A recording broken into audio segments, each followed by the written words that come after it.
ಬೆಳಗಾವಿ ಜಿಲ್ಲೆಯ ಅಥಣಿ ತಾಲೂಕಿನ ಅಥಣಿ ಪಟ್ಟಣದಲ್ಲಿ ಜೆಡಿಎಸ್ ಕಾರ್ಯಕರ್ತರು ಆದ ಶ್ರೀ ಇಂತಿಯಾಜ್ ಹಿಪ್ಪರಗಿ ಇವರ ಆಕ್ರೋಶ. ಬೆಳಗಾವಿ ಜಿಲ್ಲೆಯ ಅಥಣಿ ತಾಲೂಕಿನ ಅಥಣಿ ಪಟ್ಟಣದಲ್ಲಿ ಇರತಕ್ಕಂತಹ ಬೆನ್ನಿಪೇಟೆ ಇಲ್ಲಿ ಮಹಿಳೆಯರಿಗಾಗಿ ಯಾವುದೇ ರೀತಿಯ ಮೂತ್ರ ವಿಸರ್ಜನೆ ಮಾಡಲು ಸ್ಥಳಾವಕಾಶ ಇಲ್ಲ.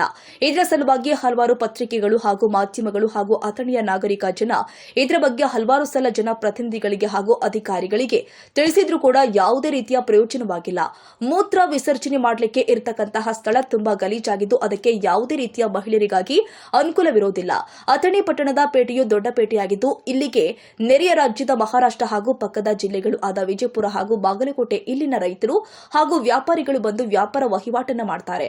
ಇಂತಹ ಸಂದರ್ಭದಲ್ಲಿ ರೈತ ಮಹಿಳೆಯರಿಗೆ ಯಾವುದೇ ರೀತಿಯ ಮೂತ್ರ ವಿಸರ್ಜನೆಗೆ ಅವಕಾಶವಿರುವುದಿಲ್ಲ. ಕರ್ನಾಟಕ ರಾಜ್ಯ ಸರ್ಕಾರವು ಮಹಿಳೆಯರಿಗಾಗಿ ಗೃಹಲಕ್ಷ್ಮಿ ಹಾಗೂ ಗೃಹಶಕ್ತಿ ಎಂಬ ಯೋಜನೆಯನ್ನು ತಂದಿದ್ರೂ ಕೂಡ ಮೂತ್ರ ವಿಸರ್ಜನೆ ಮಾಡಲಿಕ್ಕೆ ಅಥಣಿಯ ಬೆನ್ನೆಪೇಟೆಯಲ್ಲಿ ಯಾಕೆ ಸ್ಥಳಾವಕಾಶವನ್ನ ಮಾಡಿಕೊಡ್ತಾರೆ ಎನ್ನುವುದು ಚಿಂತಾಜನಕದ ವಿಷಯವಾಗಿದೆ. ಇಲ್ಲಿನ ಅಧಿಕಾರಿಗಳು ಹಾಗೂ ಜನಪ್ರತಿನಿಧಿಗಳು ಬೇಗನೆ ಎಚ್ಚೆದ್ದು ಮಹಿಳೆಯರಿಗಾಗಿ ವಿಶೇಷವಾದ ಒಂದು ಹೈಟೆಕ್ ಶೌಚಾಲಯ ಮಾತ್ರ ಮೂತ್ರ ವಿಸರ್ಜನೆಗೆ ಅವಕಾಶ ಕಲ್ಪಿಸಿಕೊಡಬೇಕು ಅಂತ ಈ ಮೂಲಕ ತಮ್ಮಲ್ಲಿ ಕೇಳಿಕೊಳ್ತೀವಿ. ಇಲ್ಲಿ ಒಂದು ವಿಷಯ ಪ್ರಸ್ತಾಪಿಸಬೇಕಾಗಿದೆ. ಅದೇನಪ್ಪಾ ಅಂತಂದ್ರೆ ಅಥಣಿ ತಾಲೂಕ ಬಹಳಷ್ಟು ದೊಡ್ಡ ತಾಲೂಕ. ಇಲ್ಲಿ ಸುತ್ತಮುತ್ತಲು ಇರತಕ್ಕಂಥ ಹಳ್ಳಿಗಳ ಜನರು ಅಥಣಿ ತಾಲೂಕು ಅಥಣಿ ಪಟ್ಟಣಕ್ಕೆ ಬಂದು ವ್ಯಾಪಾರ ವಹಿವಾಟವನ್ನು ನಡೆಸ್ತಾರೆ.